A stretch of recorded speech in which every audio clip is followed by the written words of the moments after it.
Drop that knife, you murdering swine. Drop it!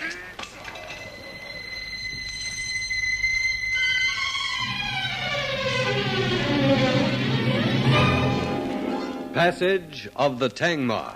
The story of a ship and its cargo of death.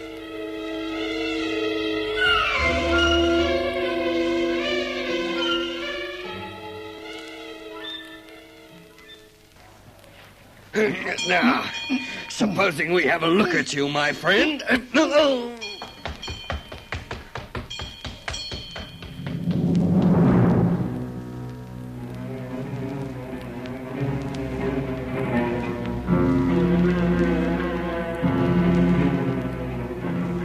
As I fell to my knees, gasping to get my breath back, I could hear the racing feet on the deck. They almost seemed to be running in time with the bell from the bridge. I'd been trying to force my attacker into the light when he'd lashed out with his foot and cut my wind. More than anything, I wanted to go after him, but all I could do was stagger to the rail and gulp in the night air. Then my foot kicked the knife along the deck, and as I bent to pick it up, I knew before I touched it that this was the same knife that had killed Ben Miller that morning. I'd left the knife in Captain Goddard's cabin, and suddenly I remembered Colonel Hacking's words. Even the skipper of the Tangmar was a suspect. I made for the bridge with my mind racing. Had someone tried to kill me because they knew that I was an Interpol agent? Or was it a mistake in the darkness? Had the killer assumed that I was one of the passengers bound for Savannah Lamar and the Wherryman Fortune?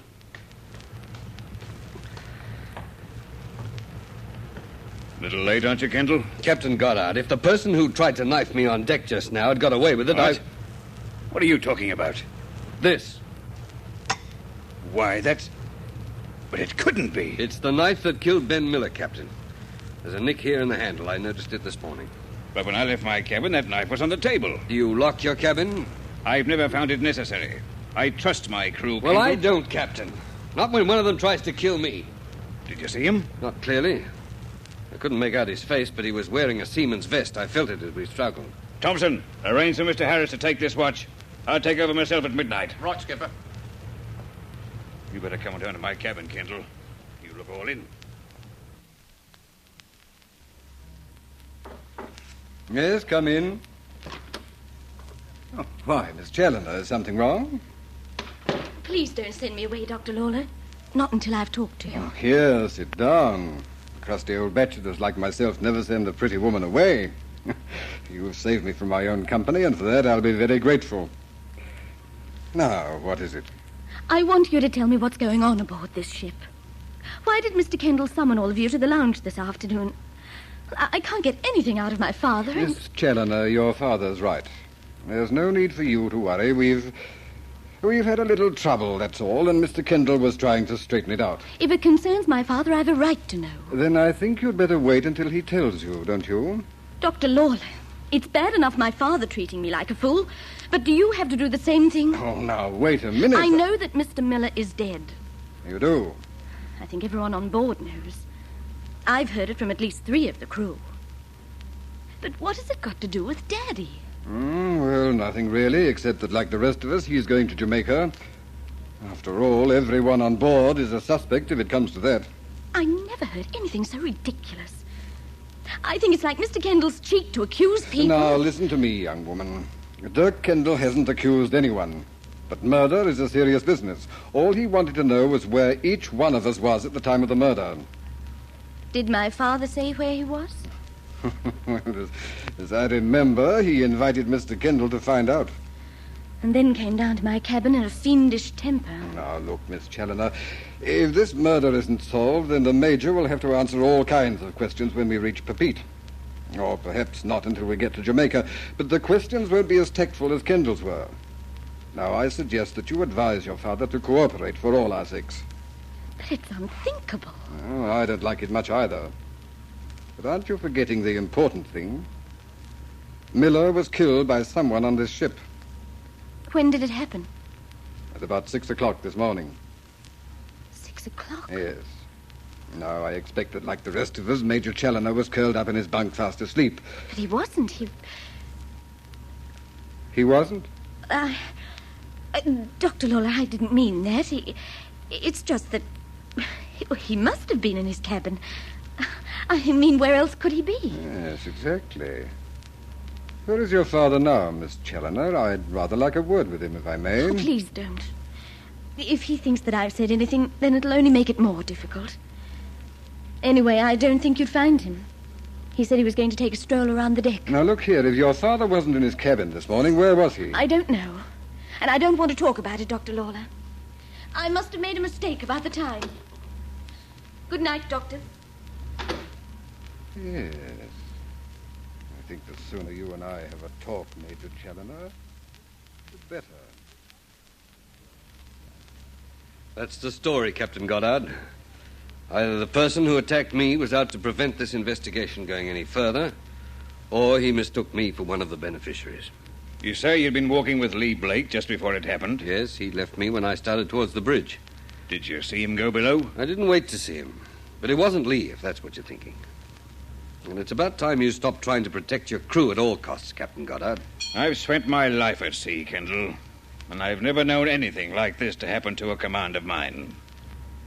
I still keep hoping I'll wake up and find it's all a bad dream. What are you going to do about it? Find out who took this knife from your cabin. How? Well, who has access to it?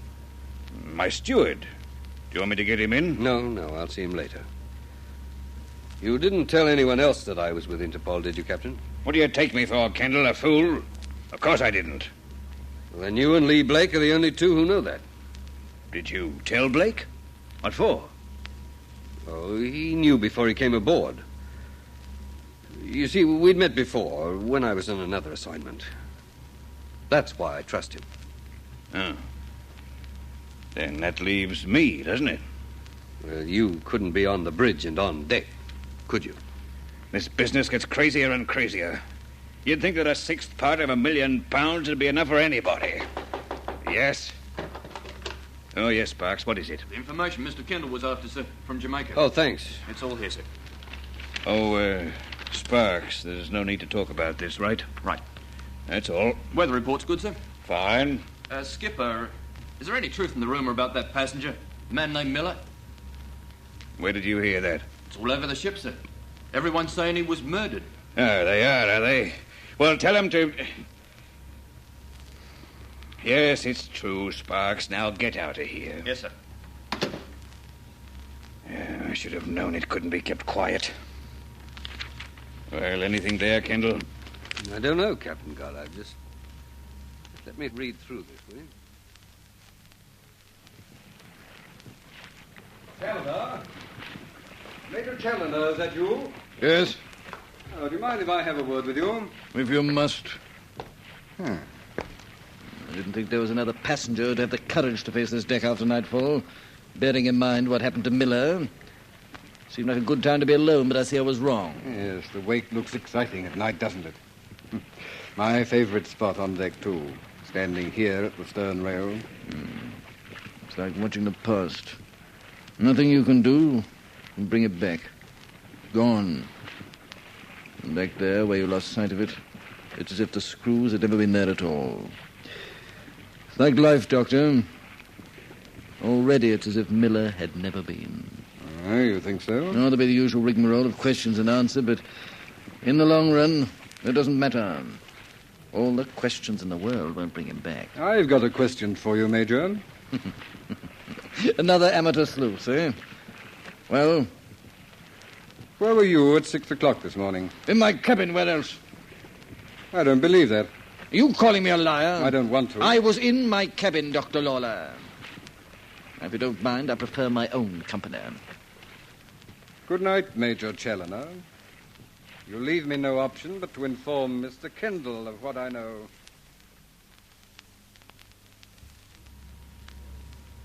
Well, Kendall, does Weddyman's will tell you anything? No, Captain Goddard, it's perfectly straightforward. He left his money to these 6 people on condition that they arrived in Jamaica together aboard a ship specially chartered for that purpose. No one else stands to gain by his death, and... Come in. Oh, yes, Dr. Lawler. What can I do for you? I have something to tell Mr. Kendall. May I come in? Of course. What is it, Doctor? One of the passengers aboard this ship killed Ben Miller, and I think I know who it is.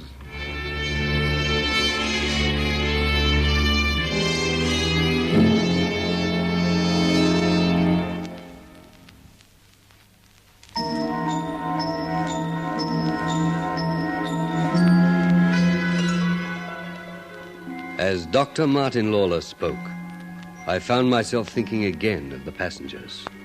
The doctor himself, Ilona Fedorov, Edwin Tuker, and Major Challoner. Or was Lawler speaking of Sharon Challoner? Or Lee Blake?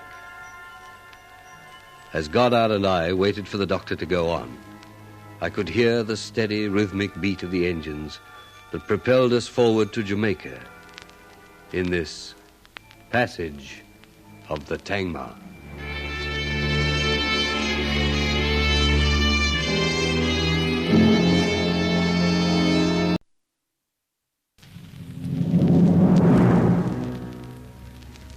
All right, Dr. Lawler, let's have it. I want my ship clean again. If you know the person, man or woman, who killed Ben Miller, then speak up.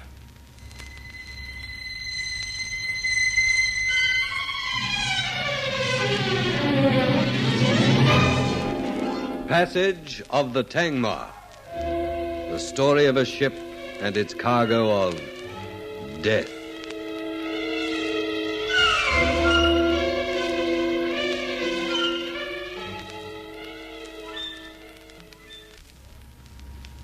Very well, Captain Goddard.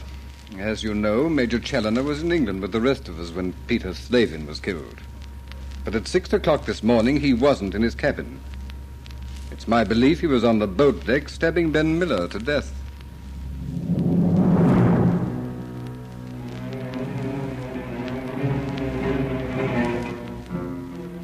There was a calmness about Dr. Lawler's statement that impressed me. It was as if he'd completed a diagnosis on a patient and was left with the unpleasant task of breaking the bad news. Major Challoner, who'd refused to explain his movements that morning. Major Challoner, who had made no secret of his dislike for everything connected with the Tangmar. As the doctor finished speaking, I found myself wondering if that obvious dislike had been a cloak for something deeper. An irresistible urge to gain the Wherryman million for himself. But there was one thing wrong with the doctor's theory. Not half an hour before, I'd been attacked on deck by a man I'd been unable to see in the darkness. But I was sure of one thing. My attacker had not been Major Challoner. Captain Goddard was almost biting through the stem of his pipe as he waited impatiently for my reaction. Well, dash it, Kendall. Say something, man. Here you've got the whole thing solved, dumped in your lap. All we've got to do is shove the Major in the brig. Now, wait a minute. Dr. Lawler, how do you know the Major wasn't in his cabin this morning? I can't tell you that, but I assure you my information is correct. I see.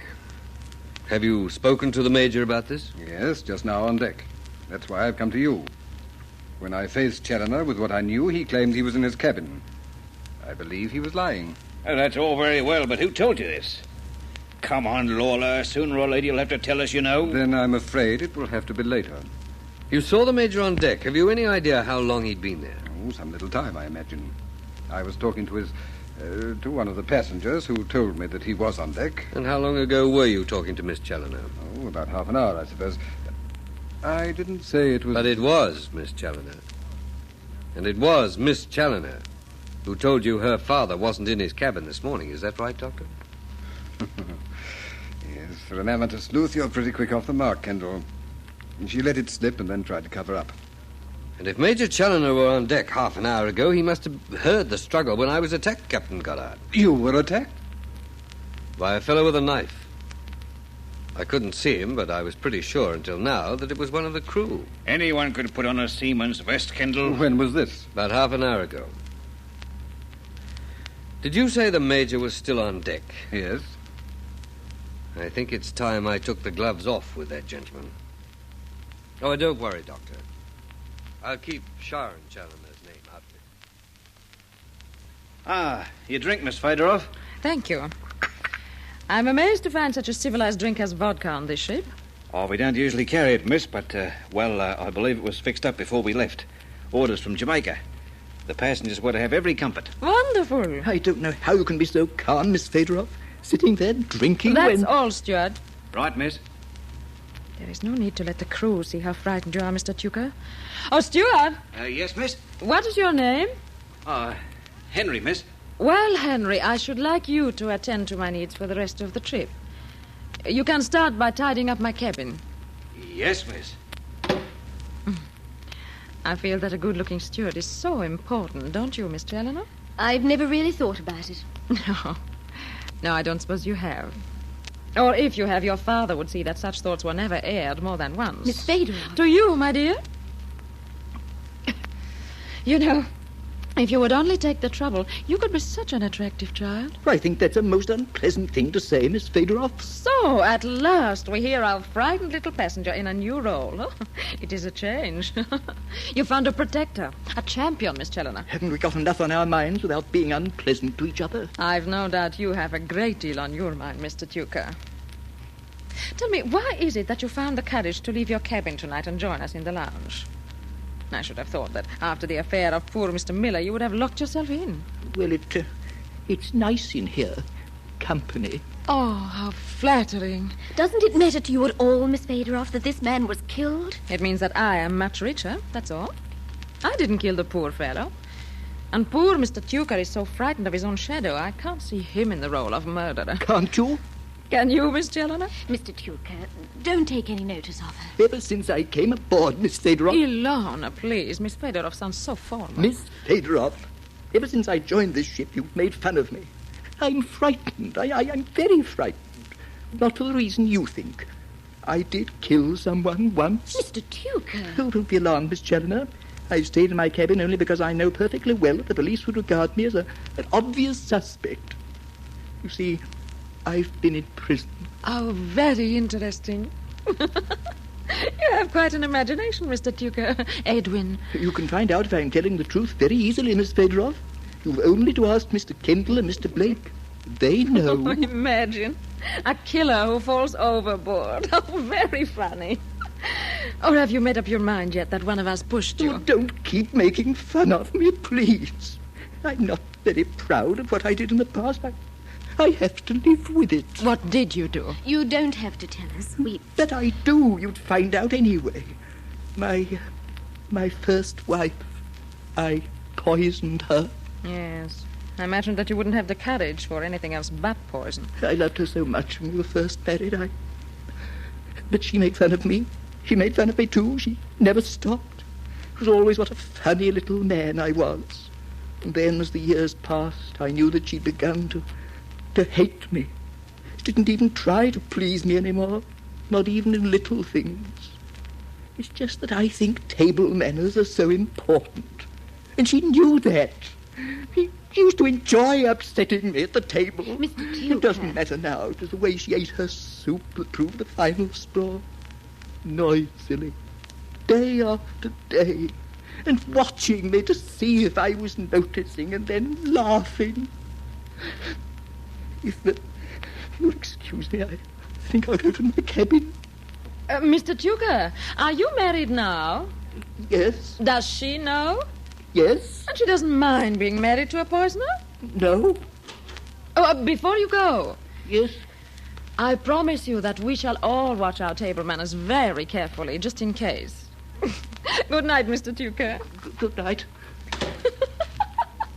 Do you enjoy doing that kind of thing? Only to the unattractive ones, my dear.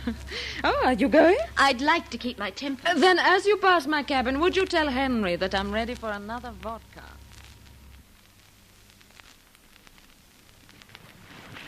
Looking for me, Mr. Kendall. Yes. I thought you might be. I've been around the deck 3 times, Major Challoner, and down to your cabin. Yes, I know. I saw you headed this way the first time, but I wanted to enjoy my own company a little longer, so I ducked out of sight. But here I am. I imagine you know why I want to talk to you. I'm afraid so. Dr. Lawler claims that you weren't in your cabin this morning when Miller met his death. Is that true? It might be. Look, I'm tired of sparring with you, Major. You've been going out of your way to make things difficult ever since we left Sydney. I want an answer to my question, and I want it now. Very well. I wasn't in my cabin. Where were you? I have answered your question, Mr. Kendall. Incidentally, there was quite a fight you put up. My congratulations. You saw it? Yes. You wouldn't be lying about that, too. By that I mean, Major Challoner, that it might have been you with the knife. I assure you it was not. And in case you're wondering why I didn't interfere, let me point out that I do not believe in being involved in brawls between common sailors. I see. In other words, I could have been killed and you wouldn't have lifted a finger. Very succinctly put. And completely accurate. I intend to reach Jamaica alive, Kendall. And by coming to your assistance, I just might have been hurt. I weighed your probable fate against my share of £1 million, and you finished a bad second. If you managed to recognize me, then you must have recognized my attacker. Sorry. If you were up here at the stern, you must have seen him as he ran away. No, I kept out of sight. Not even a glimpse? Sorry. All right, Major, now get this straight. Either you account for your movements this morning, or you're going to have a long time to enjoy your own company in the ship's brig. You'll have all the solitude you require. Mr. Kendall, do you really think that if I'd killed Miller, I'd have gone out of my way to report his death? It was I who discovered him. I'm waiting, Major. Where were you at 6 this morning?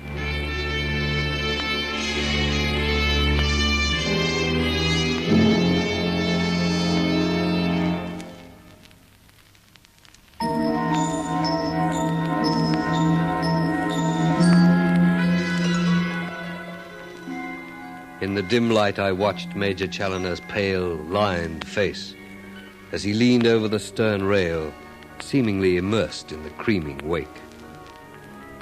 We were 3 days out with thousands of miles to go. Miles in which a killer might strike again in this passage of the Tangmar.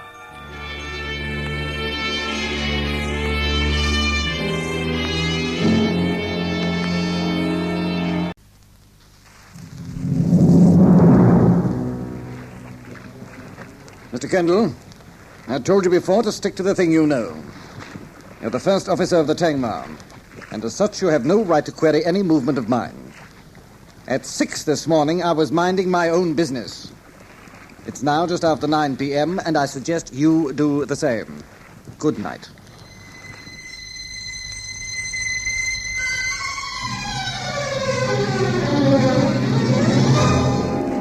Passage of the Tangmar. The story of a ship and its cargo of death.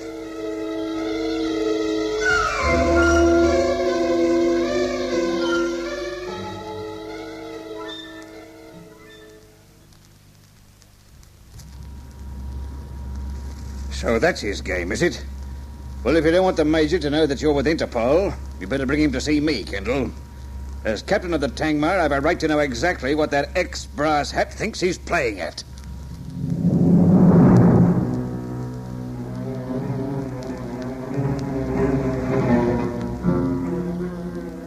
Captain Goddard was even angrier than I was myself.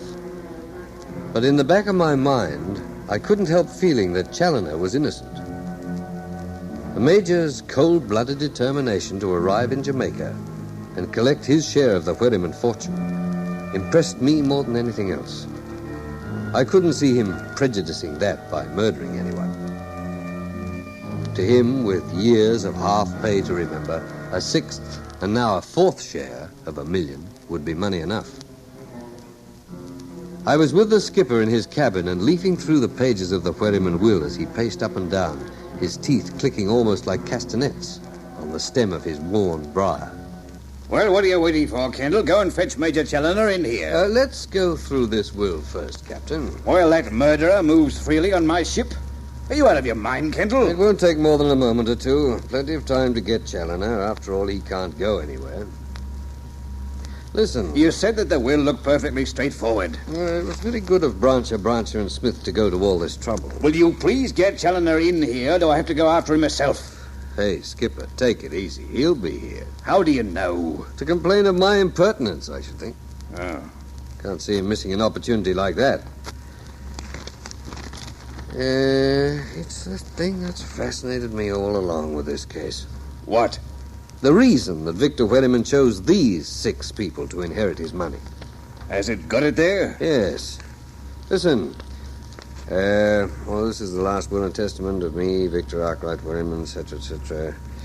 I hereby revoke all other wills and testaments, so on, so on, so on, so on. Now, here it is. That my estate should be divided evenly between the following 6 people. And then he lists them. Major Challoner, Miss Federoff, Ben Miller, Edwin Tucker, spelt Tucker here, Dr. Lawler, and Slavin. Well, why did he choose these people? If you know... Come in. Oh, Major Challoner. I've been waiting for you. I thought you might be. I understand that Mr. Kendall here has been tipped off, shall I call it, that I had something to do with the death of Miller. Now, you listen to me, Challoner. I'm becoming just a little tired of your high and mighty attitude. You may think you're slumming by being aboard my ship, but while you're aboard, you'll behave yourself. Mr. Kendall has my permission to ask any questions he thinks fit. I want this whole business cleared up. Now, where were you at 6 this morning? I see I wasted my time in coming here, Captain Goddard. Do you once more, think I've got nothing more to do than listen to your complaints? I take it you came to report Kendall? Yes. Well, I'm not interested. Mr. Kendall is acting under my instructions. Even when he says that I may well finish this voyage in the brig? Yes, Major Challoner. Very well, gentlemen. I'm obviously holding an untenable position. I had a very good reason for being out of my cabin this morning, and it was not the reason you seem to think. I did not kill Miller, just as I did not kill Peter Slavin. Then what were you doing this morning? You'd have made a first-rate drill sergeant, Captain. Since you insist, I left my cabin because I heard the sound of 2 people running in the corridor outside. Looking back, it's probable that one was Miller. Anyway, I got up and opened the door, but then, of course, they'd gone past. So I went up on deck for a moment. In spite of your intention not to become involved in anything that might prevent you reaching Jamaica. Good point. But at that moment, I didn't think there was anything to become involved in. I was curious, that's all. I suppose I was out of my cabin for, 10 minutes? And you didn't see anything on deck that looked suspicious? Not a thing. Did you see anyone who can back up your story? Not a soul. But then I didn't look in the direction of the boat deck. They were men's feet that ran past your cabin, huh? I should say so. Well, do we head for the brig now? No, Major. Well, if you don't mind, I'll go back to my cabin. Oh, and Kendall, the next time my daughter tries to get me accused of murder, I'd suggest you remember that she has very good reason to hate me. Good night. I wonder how the devil he worked that out. That Miss Challoner passed on the information that he wasn't in his cabin when Miller was killed. I'm wondering why that devil you didn't arrest him. Hang it, old Kendall. That's about the weakest alibi I've heard. And that's why I believe it, because it sounds weak. Oh, I'll go back to the bridge. Do the job I understand. Let me know if anything turns up, Kendall. Well, Sharon, don't look so alarmed. I merely wanted to make sure you were safe. I don't feel like talking, Father. No, I imagine not. Why did you tell Dr. Lawler that I wasn't in my cabin this morning? Or am I wrong? Couldn't we talk in the morning? No. Now. Well, why? Because I'd gone to Dr. Lawler to find out what was going on. You wouldn't tell me anything. And then when he mentioned 6 o'clock as the time of the murder, I just couldn't stop myself. Or wouldn't? Sharon, if anything happened to me, you'd be pretty well off. Isn't that what you think? Father. It is natural enough to assume that I should leave everything to you. And of course, by seeing that I was accused of murder, you'd get it all that much quicker, wouldn't you? How can you talk like that? Do you honestly think that I... Oh, it's horrible. Yes, isn't it? But just in case you're ever tempted to try anything like that again, remember one thing. My share of the Wetterman estate will never pass to you, Sharon. So thinking up ways of getting rid of me is rather pointless.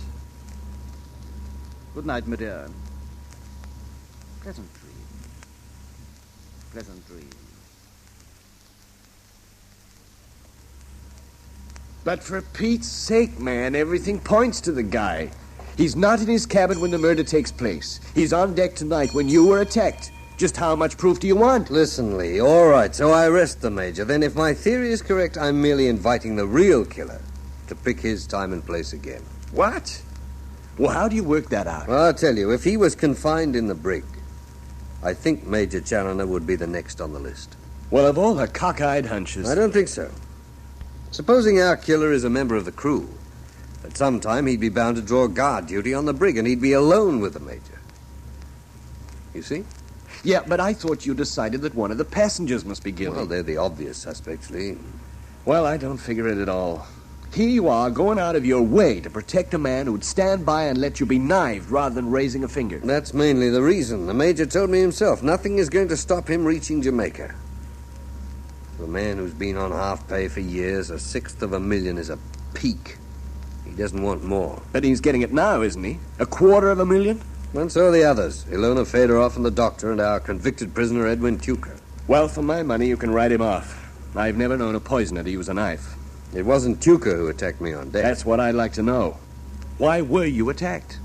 Well, in the darkness, I could have been mistaken for someone else. But I can't escape the feeling it's because the man with the knife knows I'm on his trail. Knows you're from Interpol, is that what you mean? Yes. But only Goddard and myself know that. Well, that's what I thought until now, but supposing we were wrong. A murderer has a sixth sense about a man on his trail. Faced with a month at sea, he might have decided to get me before I get the evidence to convict him.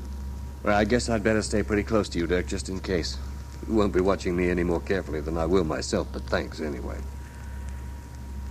I found out one thing tonight, Lee. Huh? What? I had the wireless operator contact Jamaica. I got the details of the Wetterman will from Brancher, and Smith.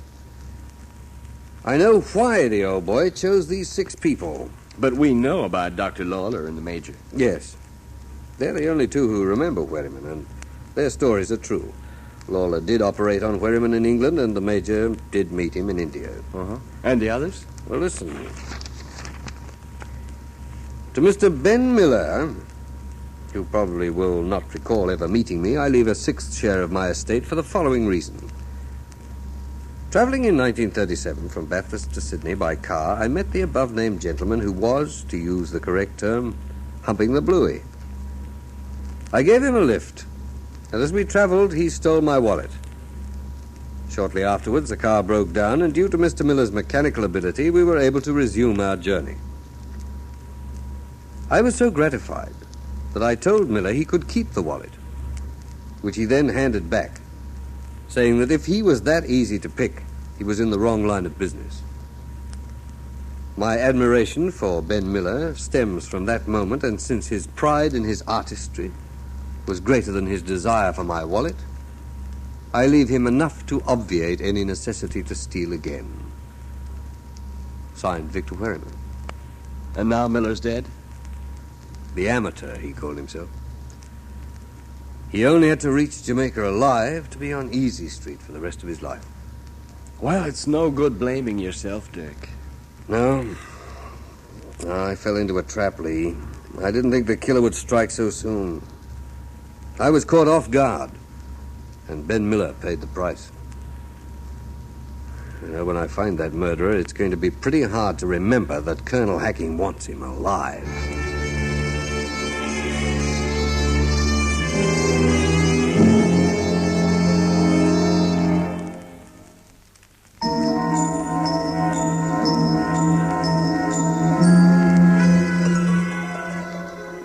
I had the details of Victor Wherryman's will in front of me, and almost a month in which to trap a murderer who'd outwitted me all along the line in this passage of the Tangmar.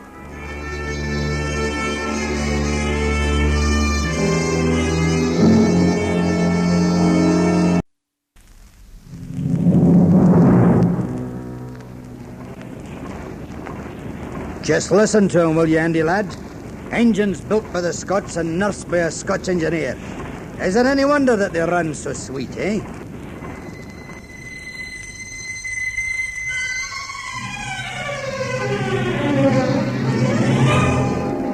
Passage of the Tangmar.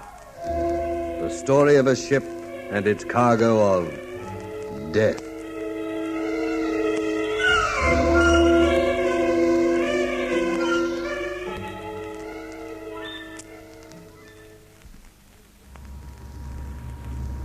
We know why Wherryman left part of his fortune to Ben Miller, Dirk, but what about the others? You say you've got all the particulars there. Let's hear 'em. Might be a lead in at some place.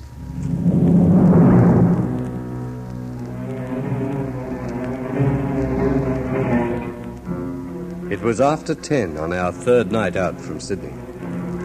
The sea was calm and the Tangmar hardly rolled at all as she ploughed steadily on at nearly 10 knots.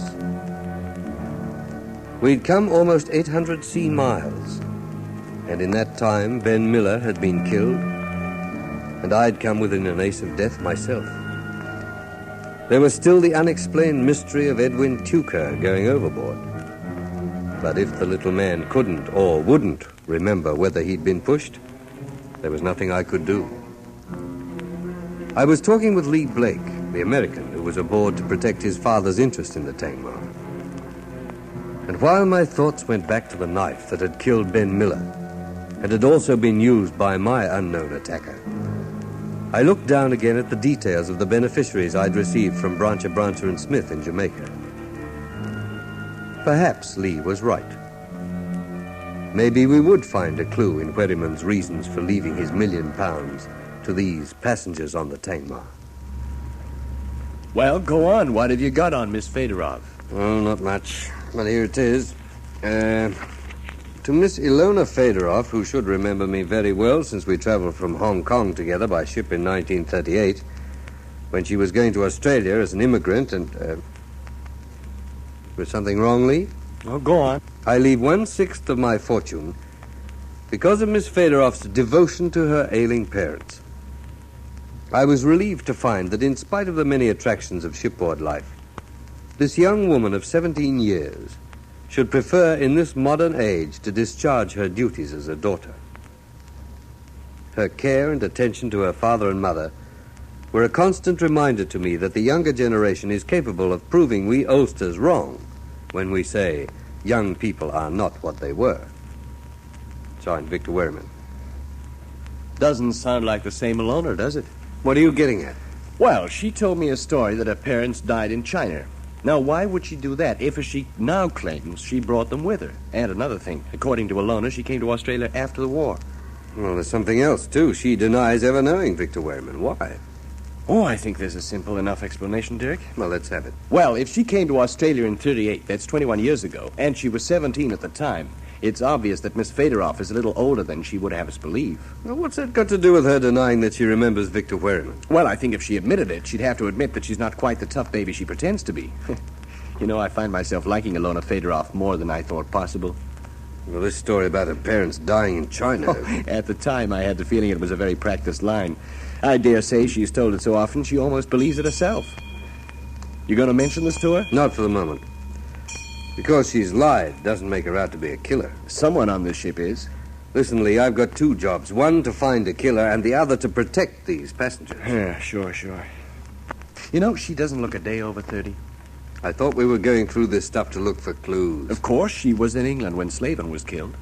In that case, if you're trying to pin it on her, then there are 2 killers aboard. It wasn't Miss Fedorov who attacked me on deck. But she could have been an accomplice. I doubt it. What have you got on Slavin? Nothing. That's funny. He was a beneficiary, and yet Brancher, and Smith didn't send any details on him. I guess they decided you were interested only in the ones who were living. Yes, I suppose so. Listen, Lee, if you like, I'll leave this stuff with you. I don't think you'll find anything in it, but you're welcome to try. Say, where are you off to? Find a steward who attends to Captain Goddard's cabin. I want to know if he saw that knife or not. Course, Harris. You ready, sir? 22.5 east. Course, Harris. On the Tangmar, we steer the old-fashioned way. Course, Harris. No east, sir. Yeah. Quartermaster, did you speak to the engine room? Tell him he wanted more ribs. Yes, sir. And why the devil don't they give them to us? Because we can't, that's why. Oh, hello, Chief. Something wrong? Something wrong, he says. You do want to reach Jamaica, don't you? Now, look, Chief. The way you're driving those wee engines of mine, you'll be lucky to get to Papiti. And if you do, there'll be no need to bunker. For 3 days now, I've given you all the speed we're capable of. Now, Chief, even a couple more ribs and... Not one. In fact, it might help if you travel slow for a while. Give me a bit of time to nuss them along a bit. You know, you're not skippering a big liner, you know, just because we've got a few passengers for once. Half speed, Quartermaster. Half speed, skipper. Satisfied now, Mr. Cregan? Yeah. And there's another thing. I'd like to know what's all this talk is about a murder on the Tangmar, what it means. I'll tell you later, Chief. Very well. I don't care who gets killed, Captain Goddard, as long as it's not one of my engineers. And you're not going to murder my engines, Captain Goddard. Remember that. Wait till he gets back to the engine room, Harris, and then ring down for full speed. Make the old buzzard burst one of his own boilers.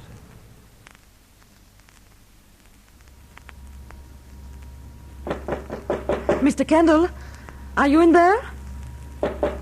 Mr. Kendall, Oh, Dick just stepped out, Miss Federoff. Something wrong? Oh, I merely wish to talk to him, that's all. Well, I do? So that you can report everything I say back to him? Haven't you forgiven me for that yet? There is nothing to forgive. I trusted you, and you broke my trust. Now, wait a minute. I told Dirk you were in England at the time of Slavin's death because I had to. If you had nothing to do with Slavin's murder, there was no reason to hide the fact. Who are you, Mr. Blake? A talkative and traveling Yank. That is what you want us to believe. If I don't tell you any more, I won't have to lie. Why do you say it like that? Because you lied to me. You lied about your parents dying before you went to Australia, and you lied about when you went there. How did you know that? Never mind how I know. Supposing you tell the truth, huh? Why did you go to England 3 months ago? Forget that stuff about the man who spoke of the second yarn about wanting to feel what it would be like to spend money. I want the truth. Well, before my parents died, I promised them that I would go to England as soon as I could. My uncle lives there, and there was an icon my father wished him to have. As soon as I knew that I was to come into this money, I took it to him. I do not ask you to understand, I do understand. And you got frightened when you read about Slavin's death, is that it?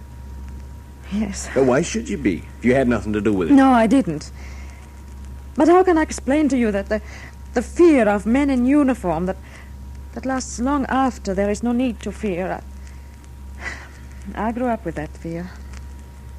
I cannot shake it off as if it had never been. Yeah, it's getting late, Alona. I'll walk you back to your cabin. You sure you can't tell me why you wanted to see Dirk? Oh, it was only that, sitting in my cabin, thinking of all that had happened, I felt frightened. I began to think that perhaps I was the next one to... Yeah, I know. Come on, I'll be glad to leave this stuff anyway.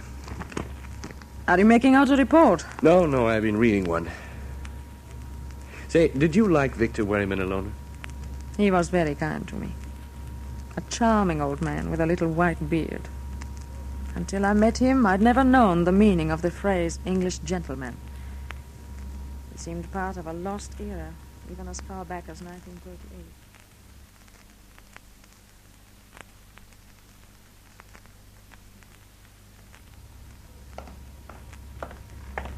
Oh, Jones, I've been waiting for you. Oh, I'm busy just now, Mr. Kendall. I've got to clean up the captain's cabin. And, At this time of night? Well, if you'll move away from the door, sir. I won't take up very much of your time. I just want you to answer a question or two.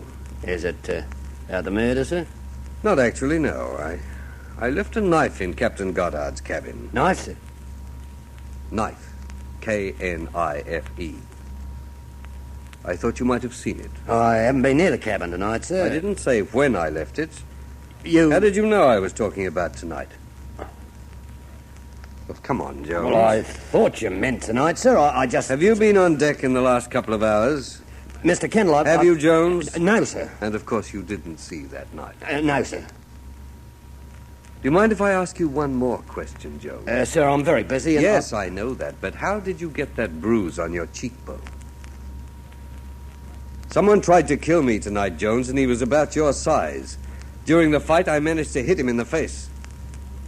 How did you get that bruise, Jones?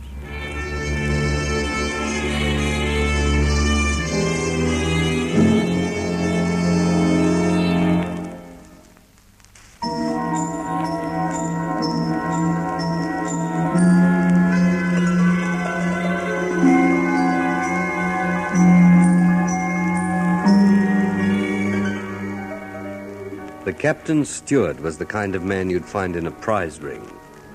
Built like an ox, and beneath the jacket he wore, I could see the seaman's vest. We faced each other outside the captain's cabin. And at that moment, Jones looked like the killer I sought in this passage of the Tangmar.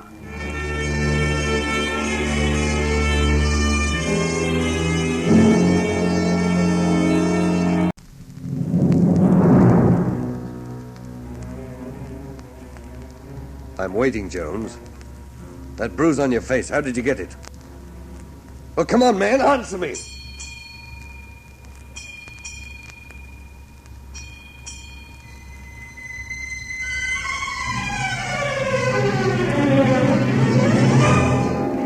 Passage of the Tangmar. The story of a ship and its cargo of death.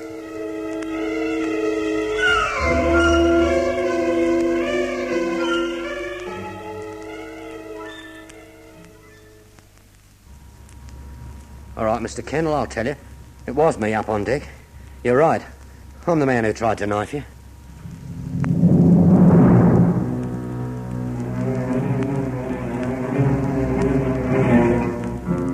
The captain's steward stood looking at me without blinking an eyelid. It was almost as if he didn't care about the fact that he'd been found out in an attempted murder. It was just after 6 bells on the third night out from Sydney, bound for Papeete and then Jamaica. Already, Ben Miller, the casual Australian who'd been one of the 6 beneficiaries under the will of Victor Pueriman of Savannah La Mar, was dead. And earlier that night, I'd been attacked on deck by a man with a knife. The same knife that had been used to kill Ben Miller early that morning. While I'd questioned the obvious suspects, until now I'd overlooked Jones. I'd wasted valuable time while the answer had been within my grasp. Well, you satisfied, Kendall? I admit it. But why did you do it? Orders. Whose orders? Skipper's. What? You heard me.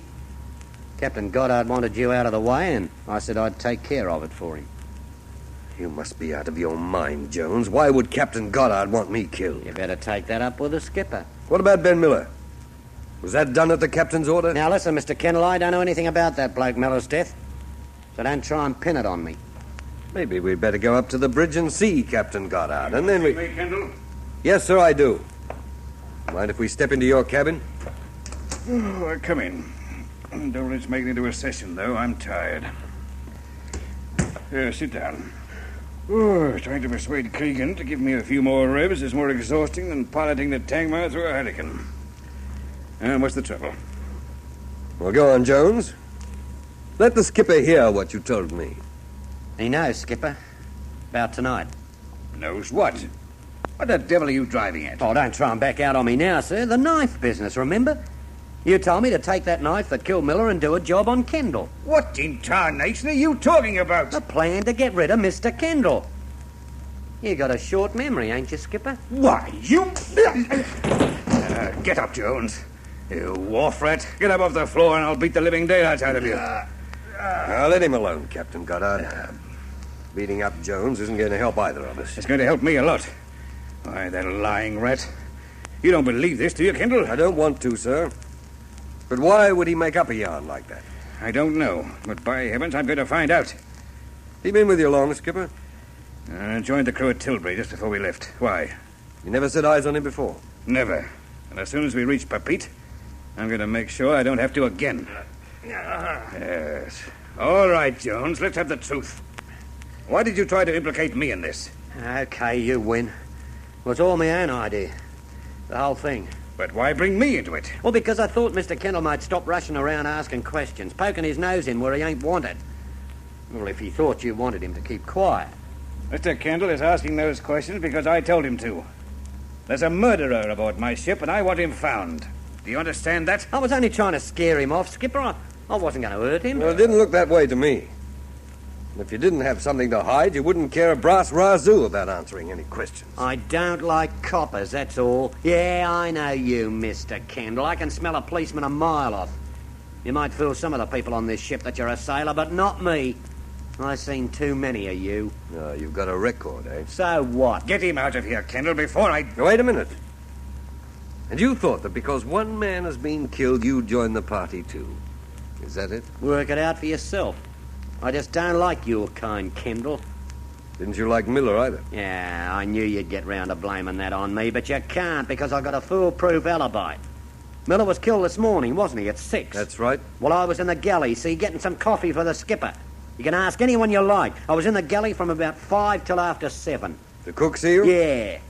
And before 5, I was in me quarters. I walked to the galley with Pete Jenkins. Did it take you 2 hours to make coffee? We was just talking, that's all. Too bad, copper.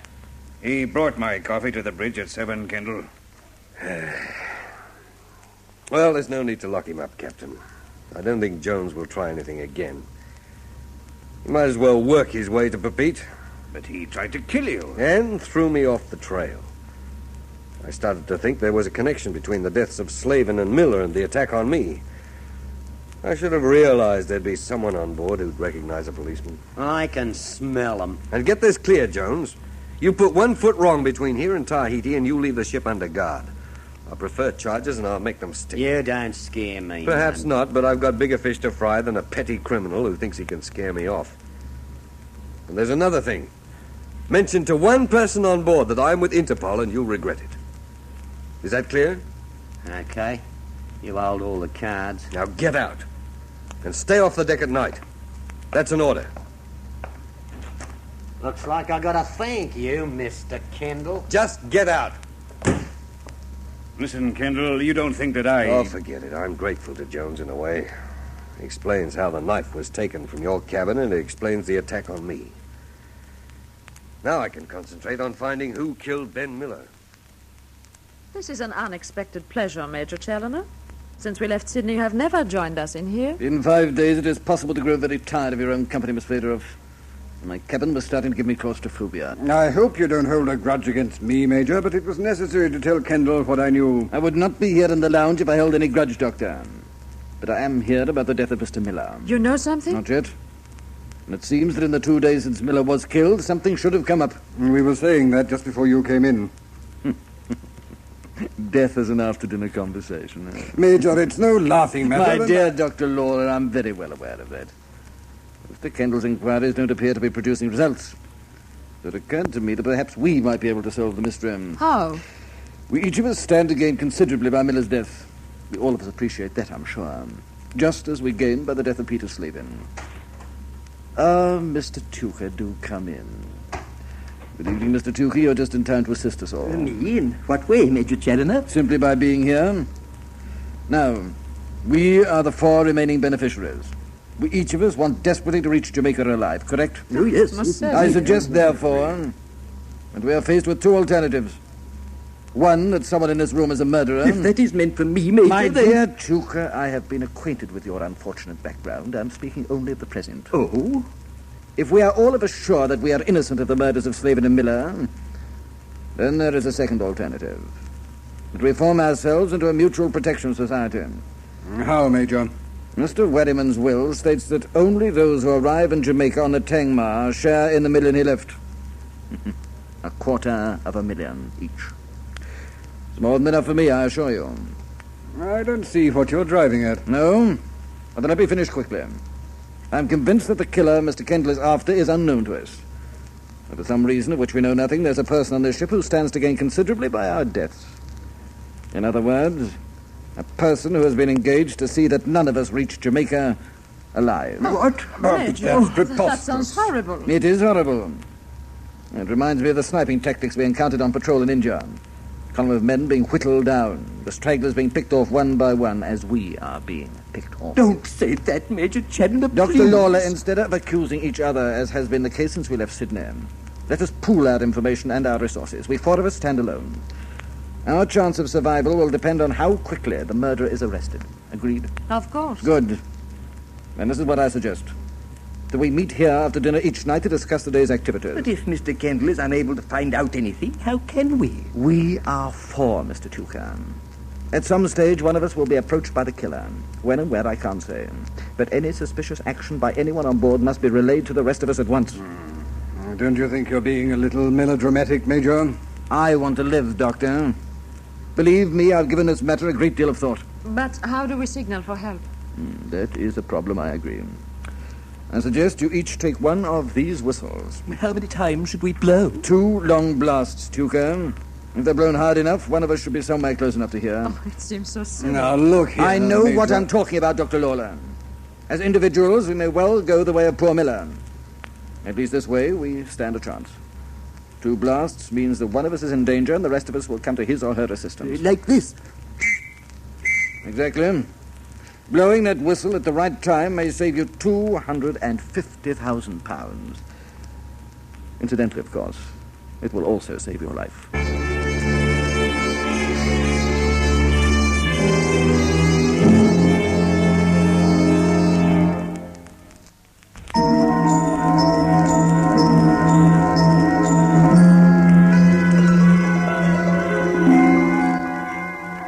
Tangmar steamed steadily northeast to Papeete. And in the 2 days since the death of Ben Miller, I had come no closer to finding his killer. At that moment, I didn't know that before we reached Papeete, death would strike again in this passage of the Tangmar.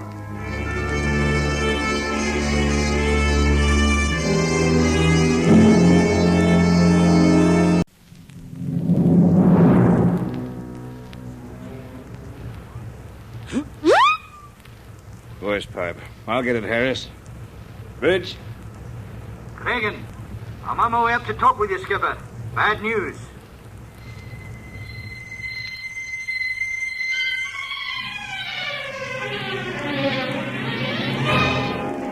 Passage of the Tangmar. The story of a ship and its cargo of death.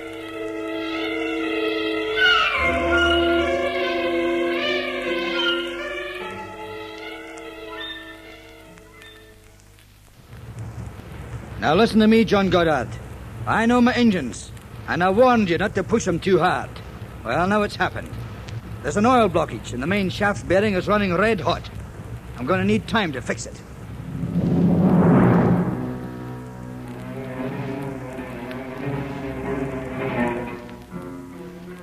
It was the morning of our 6th day out from Sydney, heading due east from the southernmost tip of New Caledonia, steaming easily through the long, flat swells of the Tropic of Capricorn. I was in my cabin going over the details of Victor Wherriman's will once again, trying to find some clue that might lead me to the murderer of Ben Miller, who'd been knifed on the boat deck 2 days before. Before we bunkered at Papeete, I wanted the killer under guard, but so far I was still searching in the dark. I didn't know at this stage of Major Challoner's plan to protect the 4 remaining beneficiaries, and I was unaware that at that moment Cregan, the chief engineer, was on the bridge. It's the truth I'm telling you, John. You've got to stop engines and give me time to find the trouble. How long will it take? Oh, I don't know until we start. But I can't even touch the blasted thing while we're moving. It's too hot. Cregan, for Pete's sake, haven't I got enough trouble right now? You'll have more trouble if the whole shaft freezes solid. Thank heaven for a calm sea. All right. Stop engines. Thank you, Skipper. And don't look so blasted upset. After all, we'd never get there if we had to drift to Jamaica. Looks like we'll be longer at sea than we figured, Doctor. Yes.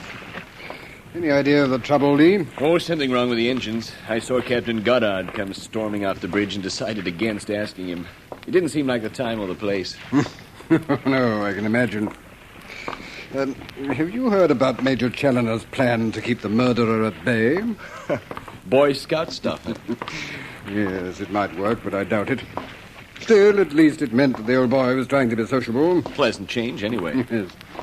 I did like to point out to him that if there is a killer after us, he'd hardly give us time to blow a whistle twice. Must have been a nice, leisurely kind of war that Major Challoner fought in India. Yes, I can see him going out on patrol, issuing his troops with whistles. If you get cut off, men, blow twice. Remember that? Twice. And then instead of the cavalry, you know our cavalry that always arrives too late on the films?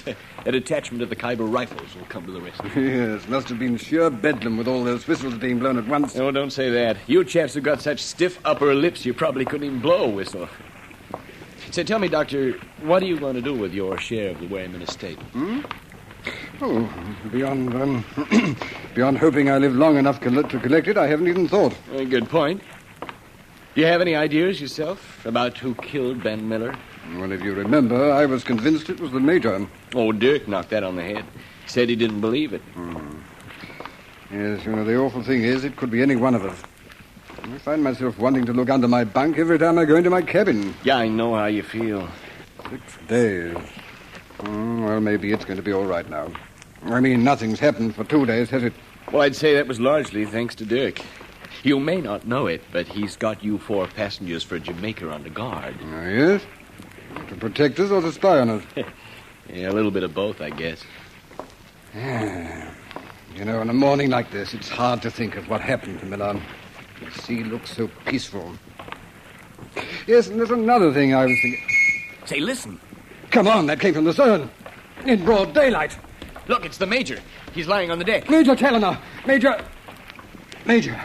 Are you all right? Doesn't seem to be hurt. I am not hurt, Mr. Blake. What? I merely wish to see if my little scheme would work. If I blew the whistle, someone would come to my assistance. I see that it does work. Even though it was you who came, Mr. Blake, I'm grateful. Listen, Major. Don't get excited about it, young man. Just as we have boat drill at sea, so I felt we should have whistle drill that might apprehend a killer. Good morning, gentlemen. And when we get there, Dirk, there's Major Challoner lying on the deck. Whistle drill, he called it. I'd like to break that old buzzard's neck. Well, if he's organizing an alarm system, it doesn't sound as if he's a murderer, does it? No, I guess not. You still hoping to find out something from that report from Jamaica?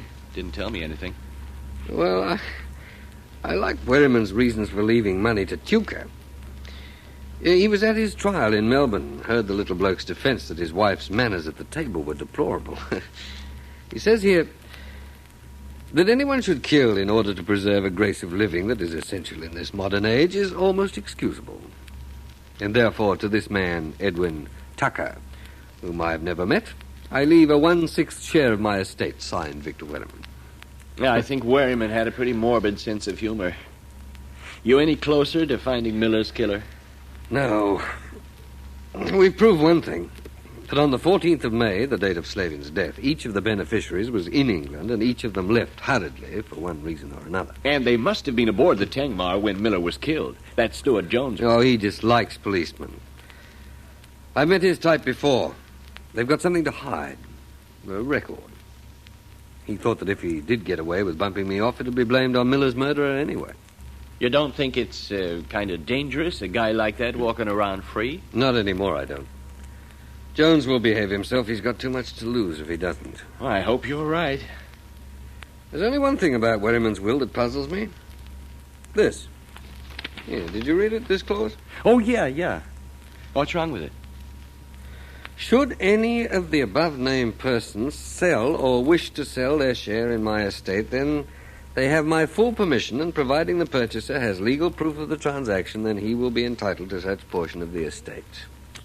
Say, can you see anyone selling a 1/6 share of £1 million? But then why put it in? Look, Werriman was an eccentric, an old guy as rich as Croesus who toured the world. I think he only chose these people to spite someone. Why, I'll bet there's some person in Werriman's family who is gnashing his teeth right now, furious that he isn't getting his share of... Say, wait a minute. Yes, I thought of that too. But as far as we know, he didn't have a family. There'll be no difficulty about the beneficiaries collecting. We know, too, that none of the beneficiaries sold their share. So we're right back where we started, huh? Yes, well, it's 11 o'clock. I wonder how long before the chief gets the engines going again. Busy life we've led for 6 days. Well, what do you mean? Oh, Tuker falls overboard. Miller is killed. You're attacked on deck, and now the engines are on the blink. Do you think we'll ever get to Jamaica? Oh, you're just the kind of pessimist I need right now. The trouble is that Miller could have been killed by any one of dozens of people. Hardly anyone's got an alibi that stands up. 6 in the morning's a difficult hour to have a witness standing by. Jones did. He's a lucky man. Oh, you should have seen Captain Goddard's face when Jones accused him of ordering the attack on me. Well, I don't know what Jones hoped to achieve. Well, me neither. He took it back quickly enough. I think if he hadn't, Goddard would have killed him. That's what gets me about this case. The Tangmar's full of people who accuse each other at the drop of a hat. Yeah, I wish we'd get on a way again. I don't like this being stranded in the middle of the South Pacific. You might encourage that killer you're looking for to break the monotony. Well, at least when you report to your father, you'll have news for him. This voyage of the Tangmar will fill a volume for the Blake Shipping Company. The old man will read it and then claim I fell down on the job. I'm supposed to be watching our interests, seeing that nothing happens. You know? Oh, well. I'm due on the bridge, Lee. I'll see you later. Slow ahead. Go ahead. A ship without engines is like a dead thing, Kendall. Well, she's all right now. It took long enough. Bridge, what is it, Chief? More bad news? Just a warning, that's all. I fixed the oil blockage, but treat her gently, Skipper. Give me time to watch the bearing. All right, Chief. Now, look, Skipper, there's no need to sound so miserable about it. We're not competing for the blue riband. Just keep her at half speed and I'll be grateful. Right. And thanks, Chief. Half speed, Quartermaster. Half speed it is, sir. Never had a breakdown before, Kendall. I'm beginning to think there's going to be a ton of bad luck before this voyage is over. Would you like me to take the bridge for a while? No, you might as well go back to your normal duties, Kendall.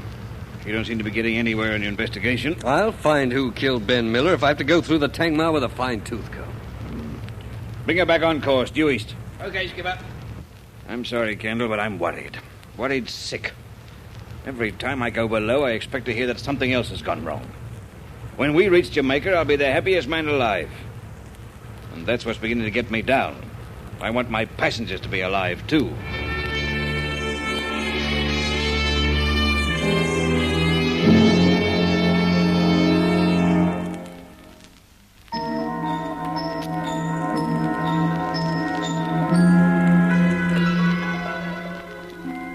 I knew how the skipper felt. It was like finding yourself in a blind alley. Amongst the crew or the passengers was a murderer. He'd struck once and left no trace. I could do nothing but wait for his next move in the passage of the Tangmar.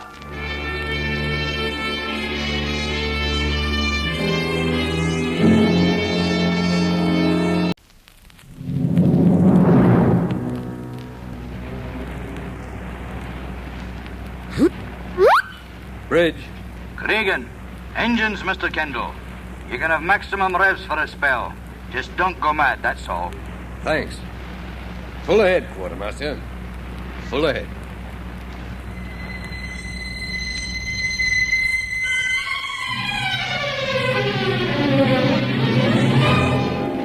Passage of the Tangmar.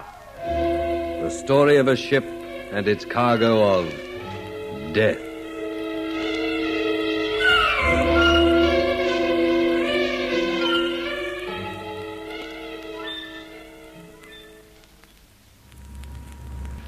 I don't understand seamen anymore, Mr. Kendall. I don't understand them at all. I've been talking to the skipper, and I never thought I'd see the day when an ordinary seaman would try and involve his captain in murder. That fella Jones, you ought to be put in irons.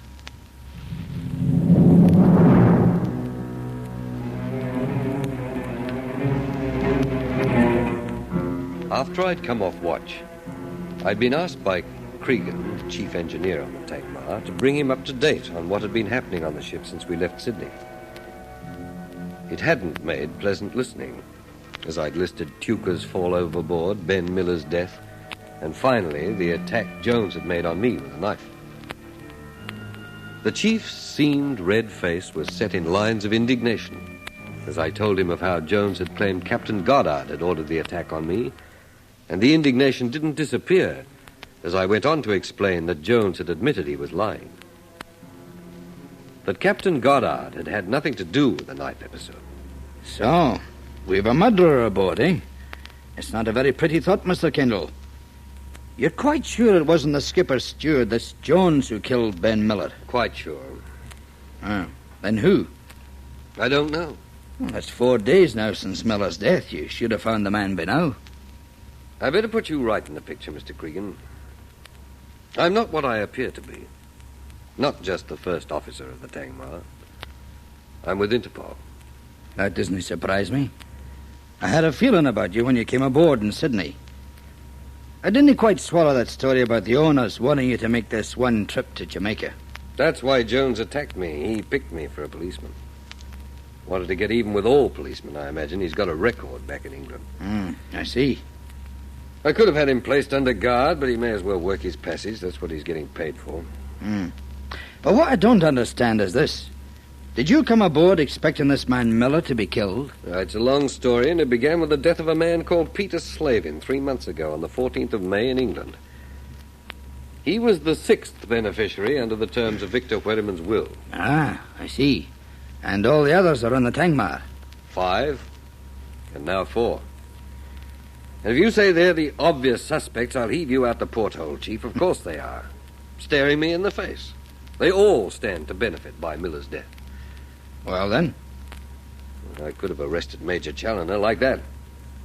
His alibi is too weak for words. He wasn't in his cabin at the time Miller was killed. But I believe his story that he heard 2 people run past his cabin and went out to investigate. And why should you believe it? Because Major Challoner is determined to collect his share of the Wheriman estate. He has a single-minded ambition about that. His share. It's all he lives for. I don't think he'd kill to increase it. Aye. Well, I hope you're right. I am, I'm sure of it. I don't much like the Major, but I don't see him stabbing anyone in the back. He'd be more inclined to take a gun or a sword. And what about the other 3? Well, there's Dr. Lawler, successful surgeon. Do you see him stabbing clumsily, killing by brute force? There's Edwin Tucker, a convicted poisoner. Poisoner, Chief. Hates knives. And Ilona Fedorov. No? Well, she looks daggers when she wants to.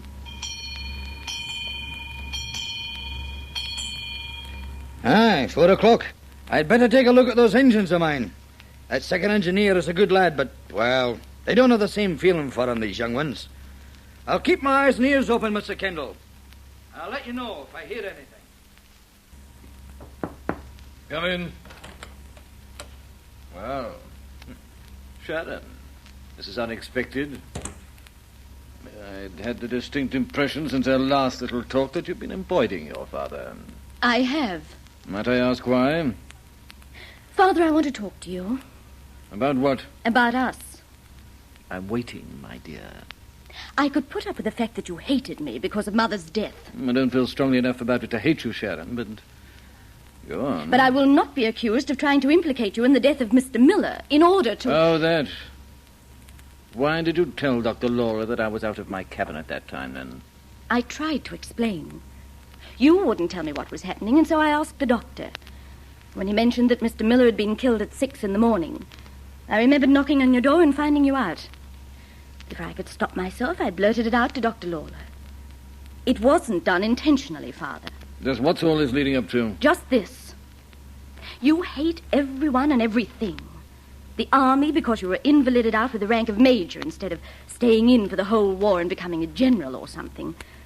The rank of major isn't good enough for Basil Challoner. You're quite right, my dear, it is not. You hate me because Mother died when I was born. I've lived with that fact all my life, and now I've had enough. I'm through, Father. The moment we reach Jamaica, I'm going my own way. You did try that once before. And you came after me. Not bullying then, were you? You didn't want me to think you hated me then because you wanted me back. You couldn't bear to be alone. Well, I don't wonder. With your thoughts, I'd hate to be alone, too. Have you quite finished? Not quite, no. I didn't know you had it in you. It's amazing. When you're angry, my dear Sharon, you're quite disturbingly like your mother. I want you to know that I wouldn't touch a penny of the money you're coming into. I hope it makes you happy, Father. Sharon, come back here. Those days are over, Father. But I wouldn't worry too much. With £250,000, it shouldn't be too hard to find another whipping boy.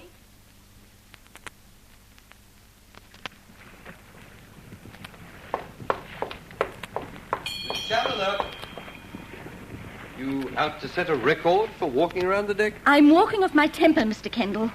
Oh, And I don't want to talk about it. obviously. I hope you told him off but good, Miss Challoner. Mr. Kendall? Mr. Kendall?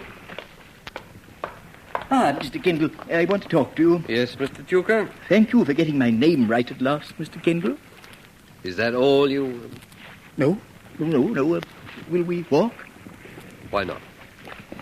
It's about the murder. What about it? I can't sleep. Oh. I mean to say, if you were going to find out anything at all, you should have done so by this time, wouldn't you say? Wish I had. It's 7 days now since we left port. 4 since poor Mr. Miller was Yes, I get the general drift. And I can't sleep. So you said. Every time I shut my eyes, I hear things. I keep thinking there's somebody sneaking into my cabin, and a whistle isn't any good. I beg your pardon? Oh, that. You mean the whistle that Major Challoner gave you in case you were attacked? Yes. Look, Mr. Tucker, why don't you have a word with the doctor? Perhaps he can give you something to help you sleep. Would not know if somebody comes into my cabin. Mr. Tucker, wait a minute. It seems to me there are quite a few things you don't know. Do you still claim that you can't remember whether you were pushed or not that night you fell overboard? Well, it all happened so quickly that I... No, I can't remember. I felt ill and I came up on deck to recover. I was standing with a rail and... I don't want to talk about it, Mr. Kendall. All right. Well, now listen to me. We're doing our very best to find out who killed Ben Miller, but we can't work miracles. I just wish we'd come much further, that's all. What? Well, I mean, I wish we were closer to Jamaica. We'll be at sea for at least another 3 weeks now, and... Oh, well, never mind. Let me know if I can help you in any way, Mr. Kendall. Any way at all. You're likely to die of fright if you keep this up. Colonel Hacking, I'd like to have 5 minutes alone with you right now. I suppose you're sitting in that ruddy office of yours laughing your head off. I just wish... Talking to yourself, Mr. Kendall? Oh, Miss Federoff. Ilona, please, Dirk. How are you? Lazing here in the sun, it is very pleasant. I've been watching you, Dirk. It seems we are all on deck this afternoon. The pretty little Sharon and Mr. Tucker and you. Are you up here to get the sun or to show off that very pretty dress? Oh, how charmingly put. Pretty. Thank you.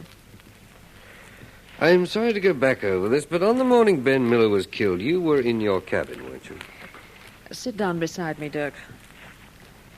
There is something rather exciting about being suspected of murder. You haven't answered my question. I was in my cabin fast asleep. If I wanted to kill anyone, it would have to wait until after breakfast. I'm quite incapable of doing anything constructive. Or should I say destructive? At such an early hour. Oh, don't look so sad, Dirk. I feel so safe sitting here with you like this. Safe and very contented.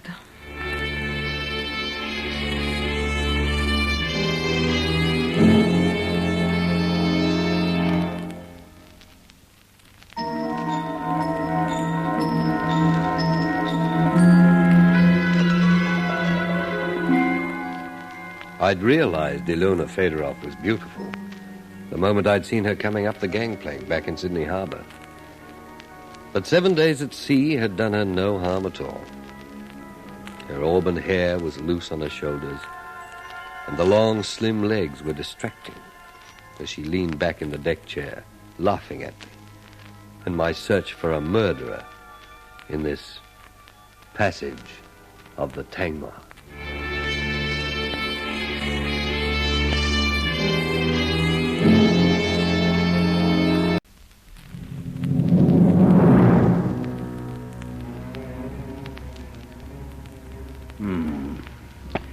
8 days at sea.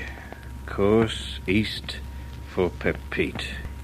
Weather clear, sea calm. My first officer, Dirk Kendall, no further advanced in his attempts to find who killed passenger Ben Miller.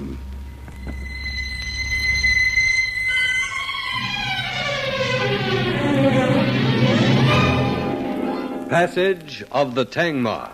The story of a ship and its cargo of death.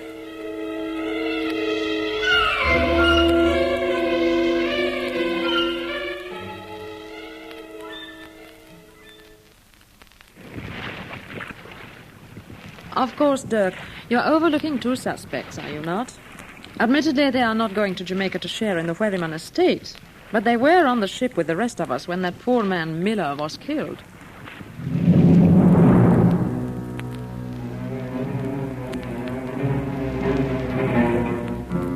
I was sitting in a deck chair next to Ilona Fedorov as we cruised east through the Tropic of Capricorn en route for our bunkering depot, Pepite. I'd spent another fruitless day trying to track down the killer of the friendly Australian, Miller. And now, looking into Ilona's green eyes, I couldn't make up my mind whether she was serious or not. Her moods changed like the colors of a chameleon. The late afternoon sun was warm on our faces. And for a moment, I tried to imagine Miss Fedorov waiting, crouched on the boat deck for the unsuspecting Miller, and then stabbing viciously as he turned his back. It didn't work. Somehow the scene didn't ring true. And I realized that she'd been talking and was waiting for an answer. Well, didn't you hear what I said? Sorry, no. I said that there were 2 other people who might have killed Miller. Who? The American, Lee Blake. The man of mystery who will not tell me why he is aboard. It won't work, Ilona. What? You don't believe Lee is a murderer, do you? But I would like to know more about him. And you decided that I might know, and if you accused him, I might just leap to his defense and in the process tell you what I know about him. You are cleverer than I thought. Oh, he intrigues me. Well, you'll have to continue to do that. Then there is some mystery about him, isn't there? You take it up with Lee. You don't want to know the other suspect? Oh, I can guess. I just didn't think you disliked Sharon Challoner that much. Dislike? Oh, no, Dirk. But it stands to reason that she will be better off if her father is the only one of us who reached Jamaica. £1 million better off. I won't buy it. Oh, I don't myself, really. It's only a thought. Ilona, you left England in a hurry, didn't you? After the death of Peter Slavin? We are back to that. Well, didn't you? Yes. When I read of his death, I was frightened. I left at once. Partly because I didn't want to be involved, but partly because it seemed unsafe to remain. If he could die, so could I. There were people who knew that I, too, was a beneficiary under the terms of Victor Wherryman's will. And you're not frightened now? Oh, you cannot remain in a state of panic. After the death of Miller, I was frightened again, but... Well, 5 days have gone by since then. Only Mr. Tucker continues to be terrified. Did you ever meet Slavin? Never. Mr. Kendall, may I speak to you for a moment? Oh, would you rather that I left? Not at all, Miss Fedorov. I was very rude just now, Mr. Kendall. I apologize. That's all. Forget it. I assure you it won't happen again. Is that why you were striding round the deck, Sharon, like an English gym mistress looking for truants? That's all I wanted to say, Mr. Kendall. Thank you. Why is she so upset? I should think her father's behind it. He seems to get a kick out of making her unhappy. Will you excuse me? Sharon! Miss Challoner, just a moment. I don't have any choice, it seems. Miss Challoner, if there's anything worrying you, anything at all... It's all right, Mr. Kendall. But you were kind to me when we first came aboard the Tangmar. It's not fair to take my bad temper out on you. Well, if it's anything to do with your father, then... From now on, Mr. Kendall, my father will not affect me in the slightest. I don't want to talk about it anymore, please.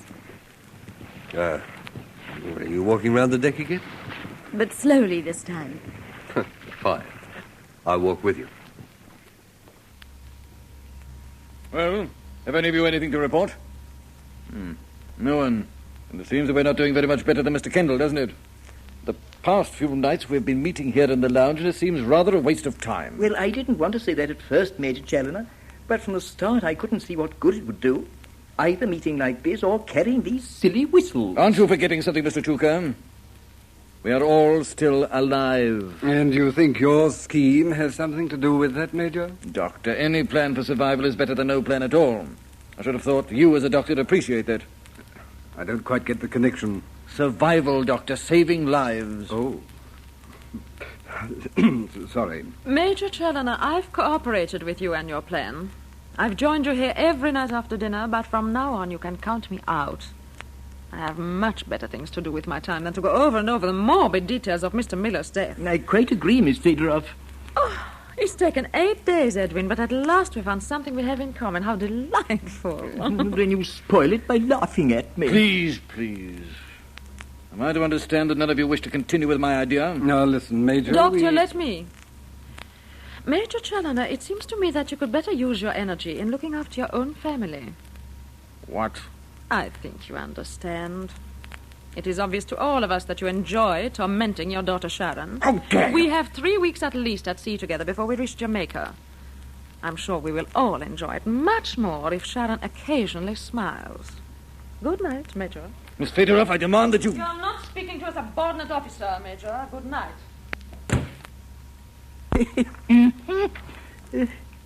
Who else has he talked to? To you, Doctor? Who? My daughter, of course, you fool! Yes, Major, you were saying? I think if you'll excuse me, I'd rather like to... you see, it's getting rather late, and... excuse me. You left off at the word fool, Major. Incredible.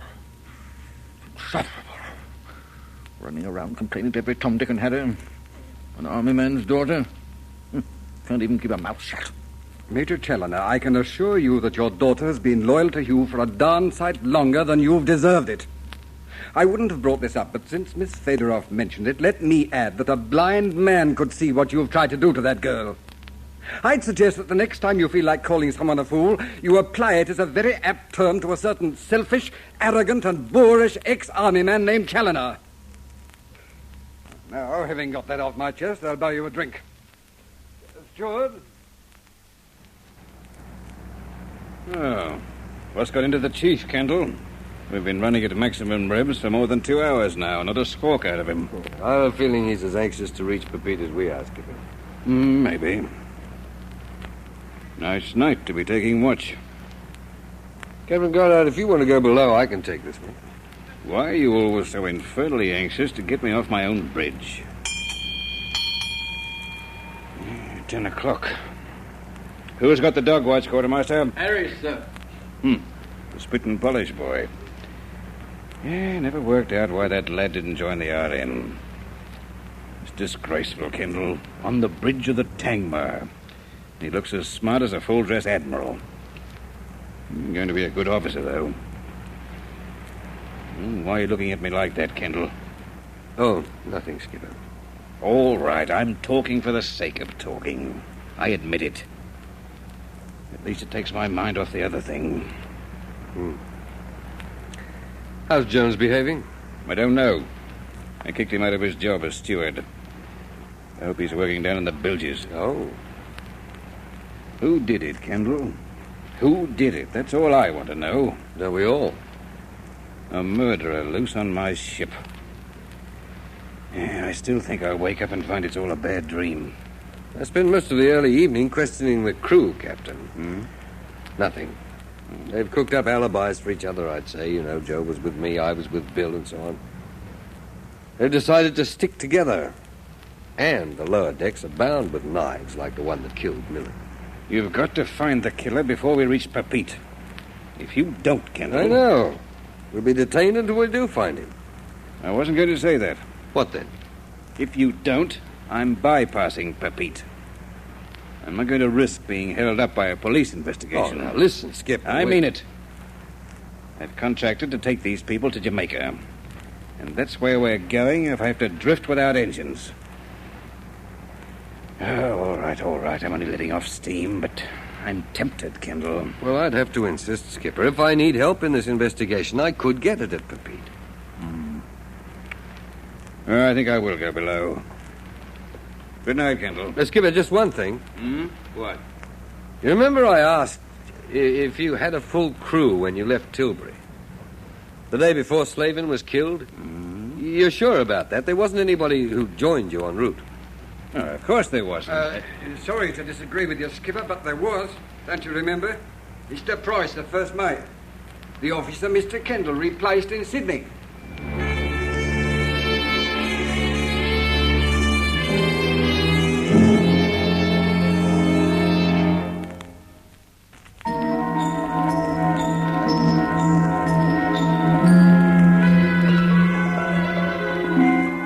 Beneath my feet, I could feel the throbbing of the ship's engines in the sudden quiet on the bridge. The officer I'd replaced in Sydney. Mr. Price. Was he the man I was searching for? Could it be that he was hidden somewhere aboard, waiting to kill again in this passage of the Tangmar?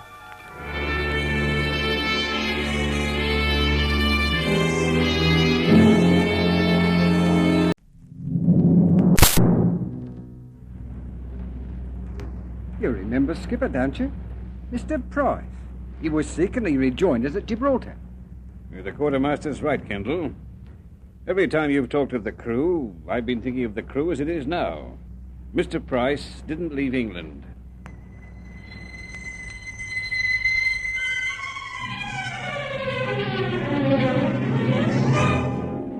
Passage of the Tangmar. The story of a ship and its cargo of death.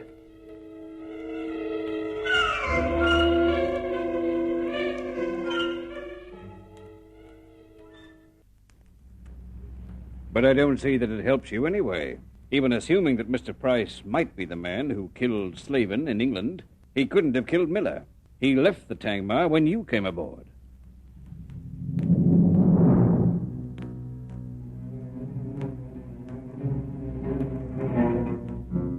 It was shortly after 4 bells on the 8 to midnight watch on our 8th day from Sydney.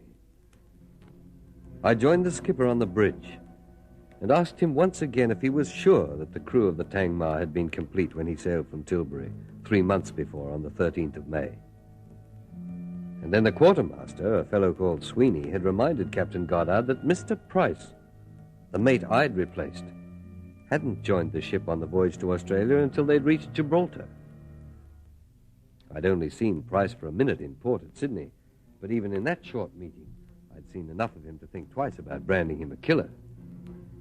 And yet, Slavin had been killed in England on the 14th of May, the day after the Tangmar sailed. It was possible. But the captain was right.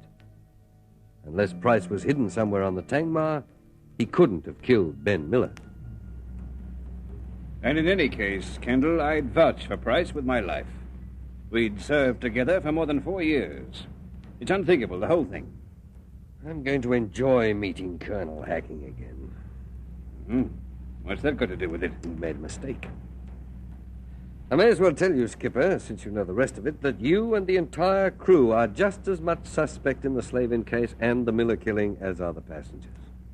You mean you're supposed to watch me, too? Uh-huh.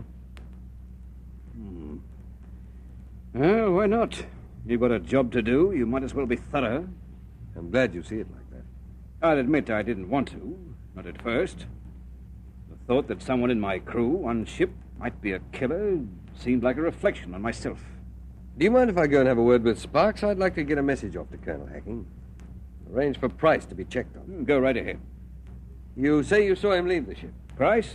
Yes. We're not carrying any stowaways, Kendall. I hope not.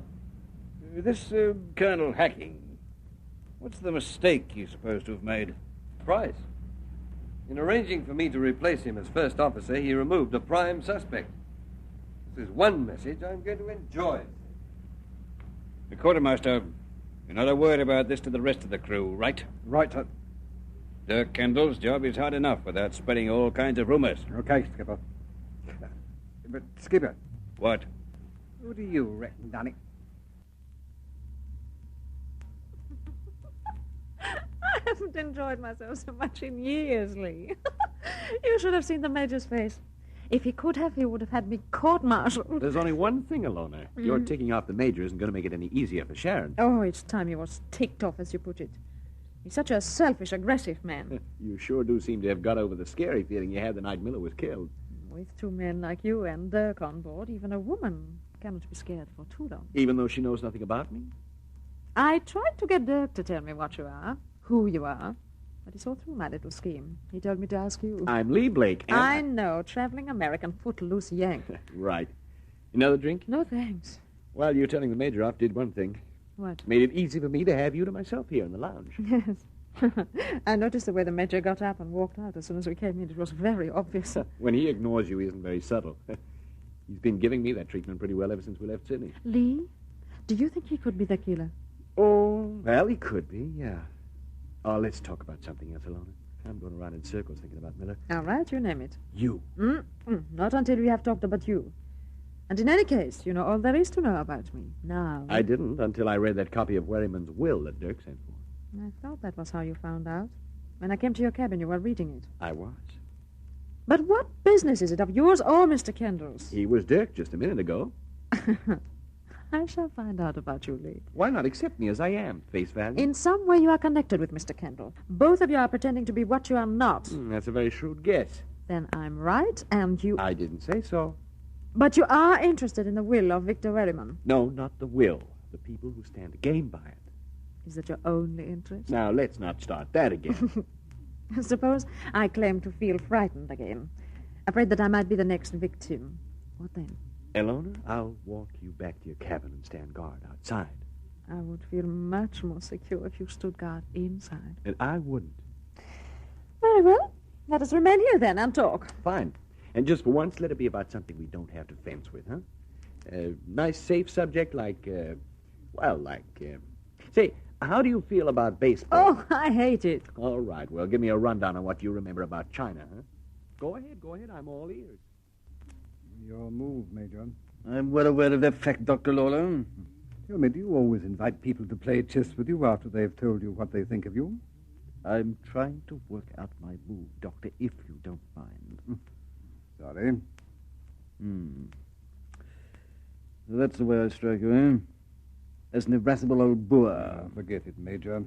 It's over now. On the contrary, it's anything but over. The taut nerves which seem to be prevalent on the ship, I've no doubt I'll be insulted again before we reach Jamaica. If that's all that happens to you, then you won't have much cause for complaint, will you? If anything else more serious happens to me, I won't be able to complain. There. Check. Yes, I thought you'd do that. You can't escape, Doctor. It'd be far more graceful to resign. Really? There. Discovered check, I think, and your queen. Well, that's impossible. Oh, I am sorry. My arm brushed the table with my sleeve. Don't bother picking them up. I'm finished. Oh, but surely one more game. Well, it's not that late yet. Major, it's way past my bedtime. We've played 2 games, and I'm playing with you, and your sleeve becomes tiresome. Are you accusing me of cheating, Dr. Lawler? Let me put it this way. Did you ever lose a game of chess, Major? Rarely. I thought so. Good night, Major. Dr. Lawler, come back, will you? Yes, what is it? I want to talk to you about my daughter. Yes? Oh, I know you share the general view about her, that she's a dutiful girl putting up with a particularly unpleasant father, but... Yes? She's a murderess, Dr. Lawler. You heard me. A murderess. She killed her mother. What the By being devil? born, Dr. Lawler, she snuffed out the life of the only woman I've ever loved. Catherine. I met her in India. Oh, she was beautiful, Doctor. Beautiful. she'd only lived, I could have stood atop the highest peaks. I could have rolled back the ocean for her. When Charlotte was born, she handed her to me. Placed my daughter in my arms, and I stood there by a bed, holding in my arms a thing, a murderess who didn't even know what she'd done. Major Challoner. Do you wonder that I hate her, Doctor? Do you wonder that I'd almost given me eyes not to have to look at her again? And yet, I keep her near me. And do you know why? I look at Charlotte, and Catherine is there. I cheated, Doctor. You won those games. Here, I'll help you with the pieces. Yes, well, good night, Dr. Lawler. This is something I'm adept at doing. I've been doing it ever since Catherine died. Picking up the pieces, Doctor. Picking up the pieces. 11:45, Skipper. Might as well turn in. I don't think I'll hear from Hacking tonight, either. Mm. What kind of man is he? Hacking? No. He's the epitome of elegance. White carnation. Looks like an ad for men of distinction. On the trail of a killer or a criminal of any kind, he's the most cold-blooded hunter you can imagine. Why do you ask? I'd always thought of a policeman as, well, you know, red face, bowler hat, that kind of thing. Not Hacking. The rest of us spend our time trying to keep up with him. Oh, have you got what Mr. Kendall's after there, Sparks? Well, that, no, sir. But it is for Mr. Kendall from London. No. I didn't expect an answer this soon. Let's see now. Dear Kendall, please don't waste my time. Your taking the place of Price was arranged because we knew he was innocent. His joining the ship after it had sailed was investigated at the time. If you can't do better than this, perhaps I'd better take over myself. Yours cordially, Hacking. What's this? Why, that... What is it? Hope you're enjoying your leave.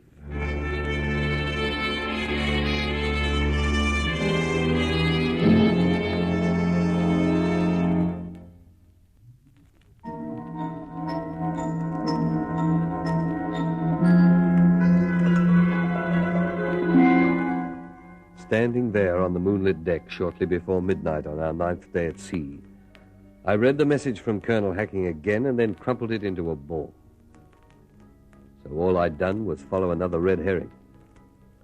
Price was innocent, and I was back where I'd started in my search for the killer aboard ship, in this passage of the Tangmar.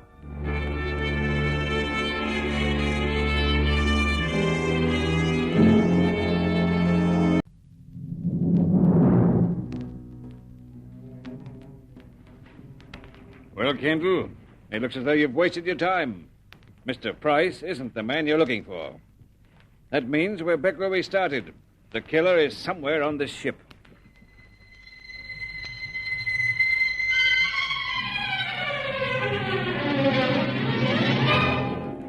Passage of the Tangmar.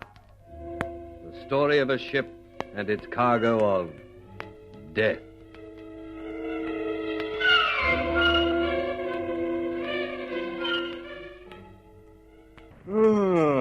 Time for turning in, Kendall. I'll leave you to it. Come on, Sparks. I have a hunch Mr. Kendall would rather be alone right now.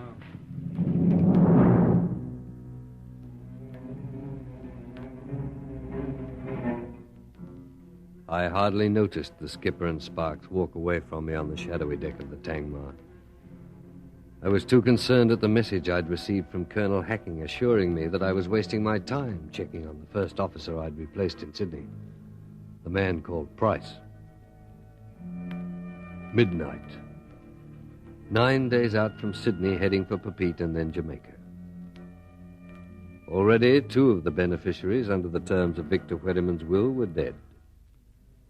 Peter Slavin had died in England, and Ben Miller, the likable Australian, had been knifed on the boat deck 6 days before. 6 days in which every clue had led to a blind alley. As I went below to my cabin, I couldn't know that the killer was waiting to strike again. I'm not in the habit of wearing my heart on my sleeve, Dr. Lawler. I hope I can trust you to keep what I've told you to yourself. Certainly, Major Challoner. Is that all you came to see me about? And I did rather run on last night, didn't I? Major, if you're asking me for advice... I am not, Lawler. In any case, I gave up accepting advice a great many years ago. Well, then don't you think that it's a little late for this kind of casual conversation? I was just going to turn in. I'm sorry to have kept you. Good night, Doctor. Oh, you're right. It is late. Good night, Major.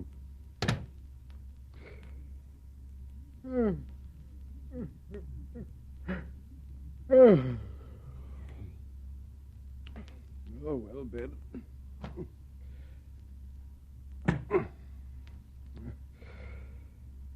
Yes, this was supposed to be your holiday, Martin, my lad. It's proving more exhausting than a... Oh, what now? Yes, who is it? It's me, Doctor. Edwin Tuker. All right, come in. Yes, what is it? You're all right, then? Of course I'm all right. Why? Well, I was watching outside, you see. I saw the Major leaving your cabin, and I thought perhaps you might need assistance. Oh, now, for Pete's sake, Tuker. We can't take any chances, Dr. Lawler. At this time of night, anything could happen. Now, if you're trying to imply that Major Challoner is the killer on this ship... I didn't say that. It doesn't hurt to take precautions. After all, you know, I'm only trying to help you and... I'm sorry if I seem abrupt. But you could help me a lot more by letting me get some sleep. Do you mind? You're like all the others, aren't you? You don't like me, do you? Tuker, I don't like myself much at this hour of the night. Why is it that people don't like me, Doctor? Is it because they know about my past? I really don't know, Tuker. Or is it because they're afraid? What? Afraid, Doctor. After all, it's not everybody who has a murder in their past. Now, look here, Tuker, I don't want to talk about it. Do you mind? Oh, very well, Dr. Lawler, very well. But if you need me, don't hesitate to call. I shall only be in my cabin. Sleep well, Dr. Lawler.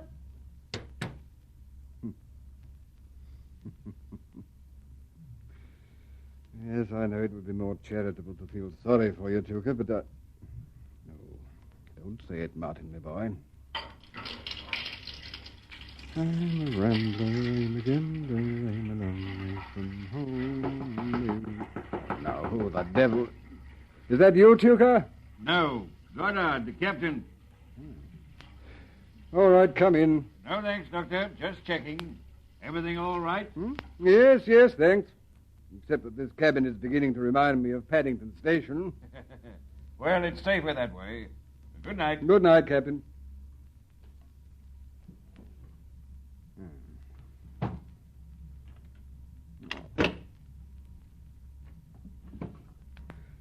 Now, how the devil in a space as small as this could a man lose his pajamas? Oh, here they are. Get into my bunk before anyone else decides to call. Oh, no. Look, I'm sorry, but I'm in bed. Do you mind? I said I'm in bed. Well, who's there? I don't know what you think you're... No one's there. I must be imagining things. The sooner you get to sleep, laddie, the better. Might be better at that.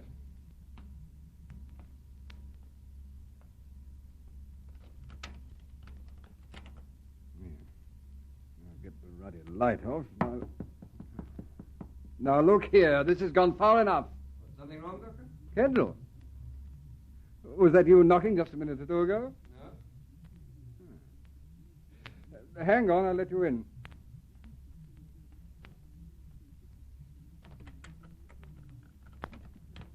Come in, Kendall. I'm giving up the idea of sleep tonight anyway. Well, what's up, Doctor? Well, it started with the Major, then Tuker, and then the Captain making his rounds. See that we're all tucked up. And a few seconds ago, someone knocked at the door and didn't answer. You sure it wasn't you? Positive. Would you like a drink? No, thanks. I'm sure I'd have seen someone if it only just happened. What about the other passengers? They're all in their cabins? Seems like it. Look, Kendall, I'm very grateful, and I appreciate that you and the captain are worried, but these midnight checks are getting me pretty edgy. It's better to have a nervous breakdown than something worse, don't you think? I suppose so. It seems a pretty tasteless time to start playing practical jokes, doesn't it? Or was it a joke? What? Knocking on your door. Oh, then you agree I didn't imagine it. You don't strike me as the kind of person to imagine things, Doctor. Tuker's got the next cabin to you, hasn't he? Yes, why? Oh, now, look here. You don't think that little... Oh, no. I won't buy that. Well, if anyone knocked on your door, he's the best bet. The only one who could have got back to his cabin when he heard me coming. Wait. Do we answer it? Let me.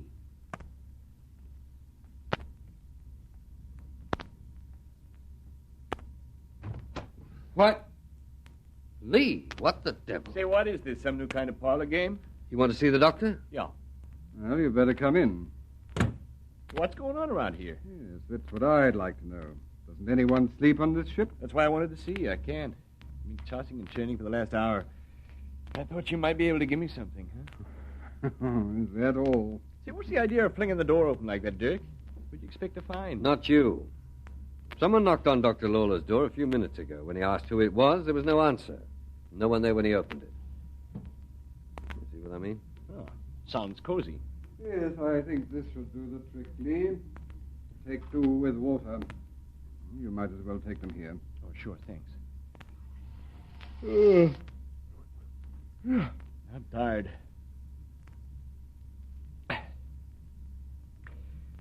You think it might be the person we're looking for, Dirk? I don't know. It could be. Why else would anyone play that kind of caper? Probably want to find out if the doctor was asleep and then... Yes, I think I'd better take a couple of these myself. I'm wide awake now, anyway. Say, how did your query about the price guy finish up? No, nothing. He's in the clear. Would you mind letting me in on this? Not at all. I heard that the mate I replaced on the Tangmar had still been in England when Peter Slaven was killed. Along with the rest of us, eh? Yes, but it was another blind alley. Oh. What did Major Challoner want with you? Oh, just an assurance that something he told me last night would go no further. No, they're always the same, his type. They finally have to tell someone what's eating them, and then they've got something else to worry about. The fact that the recipient might blab it. Well, I'll leave you, Doctor. And thanks. Night. I imagine I've kept you up as well, Doctor. Night. Oh, Kendall. Wait a minute. Yeah? Well, I wouldn't mind your company for a few minutes more. You've got me on edge now. All right. Cigarette? Yes, thanks. Which one of us will be next, Doc? Oh, now, wait a minute. No, I'm quite objective about it. I'm trying to put myself in the killer's place.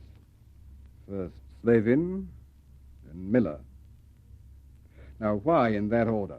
Why not Miss Fedorov, or the Major, or Tuker, or myself? Well, I suppose the opportunity was right, that's all.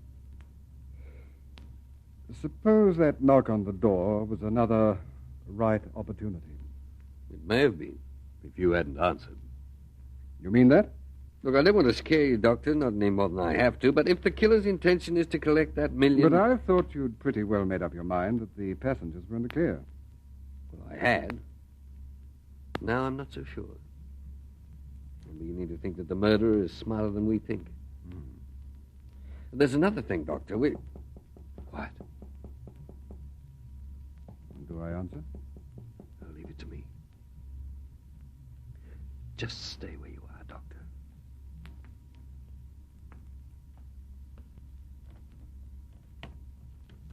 Testing the door to see if it's locked. I have a feeling that this is our man.